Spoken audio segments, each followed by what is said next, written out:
नमस्कार, city post live देख रहे हैं आप। मैं हूं आपके साथ स्नेहा भारती। आरजेडी कांग्रेस में अंतिम दौर की बातचीत से पहले दबाव की रणनीति चल रही है।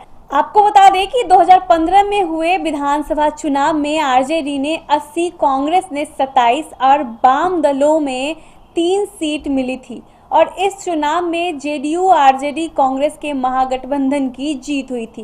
इस बार के चुनाव को लेकर के ताजा अपडेट है कि बिहार विधानसभा चुनाव में मुख्य विपक्षी गठबंधन यानी आरजेडी कांग्रेस वाम दल के बीच सीटों को लेकर के बातचीत अंतिम दौर में है और सूत्रों के मुताबिक इसी हफ्ते के अंत में सीटों का ऐलान हो जाएगा। हालांकि ऐलान से पहले आरजेडी और कांग्रेस एक दूसरे पर सीटों को लेकर के दबाव बना रहे हैं। जी हां, सूत्रों की मानो तो आरजेडी करीब 150, कांग्रेस करीब 70 और वाम दल 20 सीटों पर चुनाव लड़ सकते हैं।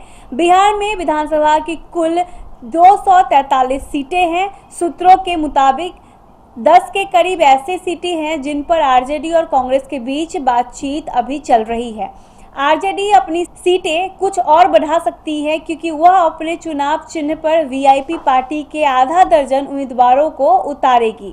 वाम दलों में सीपीआई, सीपीएम और सीपीआईएमएल शामिल है। बिहार में पहले चरण के मतदान के लिए 1 अक्टूबर से नामांकन शुरू हो रहा है।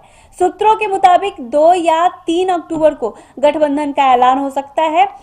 जहां तक आरजेडी और कांग्रेस के बीच सीटों के बंटवारों का सवाल है तो बातचीत की शुरुआत में ही तय हो गया था कि 2015 वाले फॉर्मूले के तहत कांग्रेस की चुनाव लड़ी हुई 41 सीट पर आरजेडी की 101 सीट परस्पर दोनों के पास रहेगी। बची 101 सीटों में से 20 वाम दलों के लिए और 50 सीट आरजेडी, 30 कांग्रेस के खाते में आई। हालांकि कांग्रेस लोकसभा चुनाव वाले अनुभव की वजह से सावधानी बरत रही है। अब आरजेडी के साथ गठबंधन में पहले कांग्रेस के लिए 12 सीटें तय हुई थी, लेकिन बाद में मिली केवल 9 सीटें।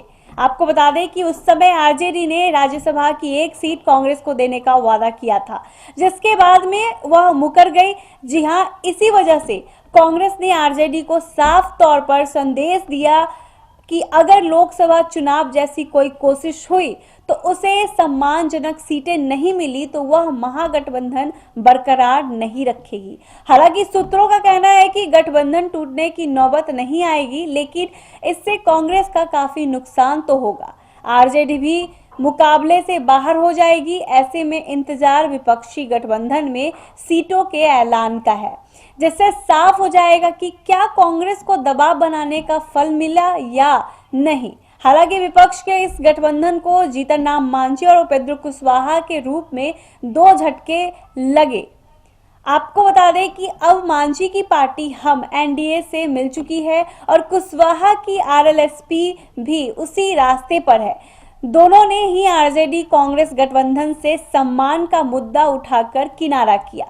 अंदर की बात है कि आरजेडी और कांग्रेस चाहते हैं कि मांझी और कुशवाहा के उम्मीदवार अपनी पार्टी की जगह आरजेडी या कांग्रेस के चुनाव चिन्ह पर चुनाव लड़े।